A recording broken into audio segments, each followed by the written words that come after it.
on paper. I am Briana, and welcome to Sketch Sunday, where we all work with the same sketch. Today, the sketch is by Felicity Jane, and it is this lovely sketch you will see up in the corner.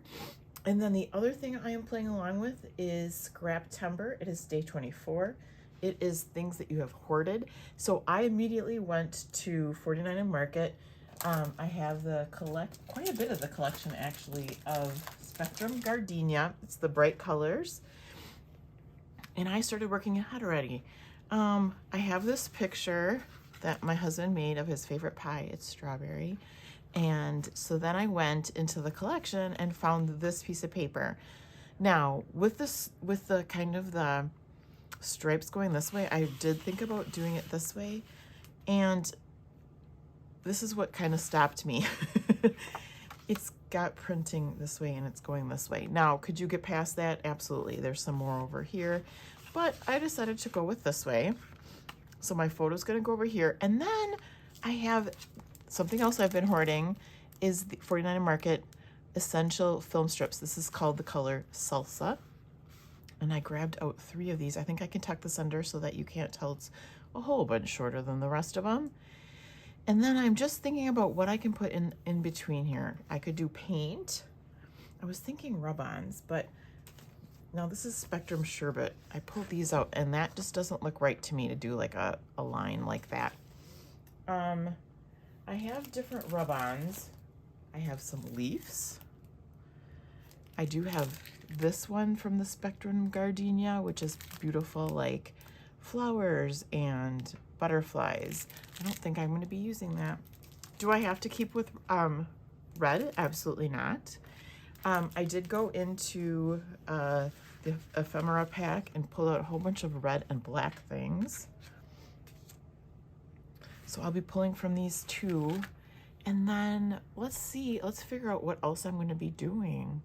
There's it has the little bits of clusters on either side. It's got a couple little words and then it looks like some stitching, which I have both washi and stamping that I could do for that.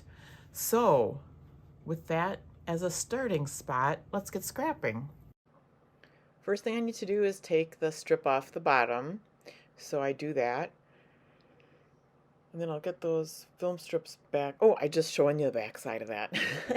It's always a dilemma of which side to use. I was very happy to use this side.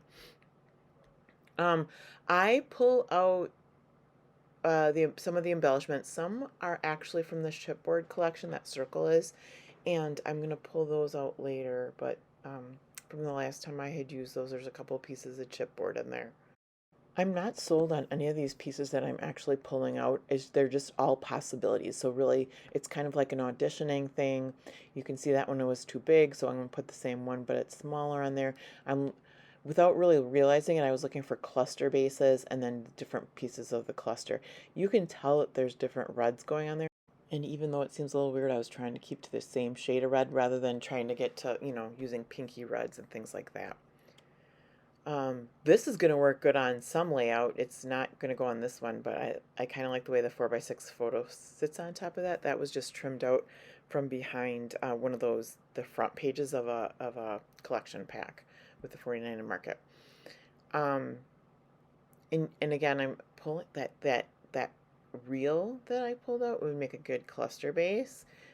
That does not stay there either. And the next thing I think I'm going to work on is those stripes in the background. I know I want a stripe to go opposite those, the negatives that are on there, the film strip type things. So I find this stamp set by Stampers Anonymous, Tim Holtz, and I've got this one stamp, and I want to see what it's going to look like. I haven't used this stamp set before, so I ink it up, and I go to stamp it on my scrap paper here, and you'll notice there's a big old hole, and that really it perplexes me, because why should there be that big old hole? And the more I stamp it, it continues to have a hole. I think there's a flaw in the stamp. With all the stamping I've done and all the acrylic stamping I've done, I've never come across that. I did get these stamps on Amazon, and I wouldn't think they're made any differently, but look at that. I mean, you can see it's very much the same spot over and over and over again. By doing this, I do think, boy, I want to use some second generation stamping. So here I'm thinking I can just like, just take care of that, but duh, it's like in a crater, so no, you're not going to do anything by taking a paper towel to it. So I do my second generation stamping, and then I kind of do a third generation stamping, and then I go to do the next line. And I do first generation. Oops. And so I quick do second generation, which was super light.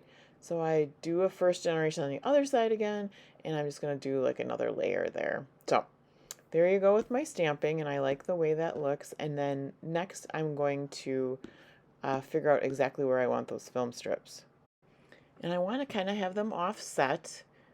So I'm going to play with that, and then I want to make sure I know where the photo is going to be going as well. So I pull that one over to the right, and that one goes over to the left. Then I decide, oop, this middle one is going to be the longest one. It's going to stick out, and that's going to be the one that goes the farthest to the left. So then I just stagger the other two, which I think works well, and it looks kind of random, which, I have problems doing. But when I only have 3, random is easier. And that, talking about having the same color reds, that red that you see in the background there is more of a bright red than this salsa is kind of a darker red. But that, in the end, it turns out all pretty darn good. So I'm happy. I'm going to just tuck that under the photo. The photo is not stuck down at all. I want to make sure I have everything else in place first. I think I have glue on the bottom, but I do sneak up that bottom one closer to the black. Distressing, and I think the reason I did that was really so that that photo would overlap, would touch the top and the bottom film strip, because I like the way that looked. So now that I have those down, I will put adhesive onto my photo, and you can see that it's going to overlap the top and the bottom a little bit and get stuck. I tried not to line them up exactly with the film strips either. I don't know how successful I was with that. There is a playlist linked below for Scraptember, so you can see everybody that's playing along with every day of the month. Not everybody plays every day. Oh, I found these rub-ons. Yay, something that I also hoard. So it's the stitching ones. I decided to use the black instead of the red. And then I'm like, I wonder if these will work over the top of the film strips. And guess what they do? Well, they do. I was going to say not the best. Not ideal, but it goes right over the top. They rubbed off onto the film strip. That's all I asked that they do. So it did it. Yay. That was a good discovery, because it was kind of the only place. I mean, it was the perfect place to put them, but it wouldn't have made sense to like stitch behind them, right? So it's got to go over the top. And these are super easy. In case you haven't seen this before or used them, super easy to use. They're not like the old rub-ons. They go on pretty darn slick. And then I'll just put the one on the bottom as well. Next month, I know I've been mentioning it, is Christy's Beautiful Life and her 30 Days of Sketches. I'm pretty excited for that. I'm hoping to participate every day in that as well. We're going to have to see how I do finishing out the month. I might be skipping a couple days at the end of Scraptember. We'll see how that goes. I can't even say to start on 30 Days of Sketches because I'm afraid I'm just going to jump in where that starts too, but I have been having so much fun with these hops, with these series. Oh, and here I go to the chipboard. So the chipboard worked perfectly because it brought in that little bit of red. I mean, little bit of red. Yeah, it's got red. A little bit of green. And then I could bring in these butterflies that I'm not super good at using anyway. So, and I get a little pop of black down on the bottom. And that works perfect. I'm still going through stuff that I will never use, but I like to see all my options. So there's a green butterfly for the top. I will find, oh, you can see the red butterfly on the top as well. And then once I find, oh, see, I'm trying to find something black to back that with. And I will find it, and I'll be super excited because, and it's not this, sorry. I knew this was a little bit big, and I didn't want to put it behind the picture, and it goes over the pie, and I didn't want to cover too much of the pie either. So it kind of sits there for a while until I find something different. And I didn't realize I tap my finger when I'm thinking, but you will see me doing that a couple times this video, so apparently I do. Ta-da! This is the greatest. Okay, so nice little design, just a little, you know, thin piece of black. Allows a place to lay the flowers and one of the butterflies. I end up putting the other butterfly to the right on the photo, which I like there very much. I don't use a title. I can always put one in the future. It didn't call for a title, so I didn't put one. But I'm super excited the way this works out. I've got my little tab on the bottom with the black. I will use my ATG for gluing all of these things down now. I'll overlap that red butterfly, and I thought about putting a little bit of foam adhesive to get it popped up a little bit, because it is, the bottom part is popped up on the chipboard, the black chipboard, but I did not, and it seems to be sticking fine. So then I'll stick these pieces down. I was careful. I put the flowers, no, I put the butterfly down, and it overlapped a little bit of the stitching, and I thought, ooh, I don't want to overlap any of the stitching, so the butterfly gets moved just a tiny, the green one, just a tiny bit once it goes down. And it doesn't rip or anything. It's totally fine. Oh, I thought about putting it down there, but I like the green up on top. And here you're going to see, oh, nope, don't cover up the stitching. The last piece I have is I pulled out some of the Tim Holtz, they're word stamps. One says limited edition, one says do what you love, and I'm using the Catherine Pooler Midnight, which I used for the other stamps as well.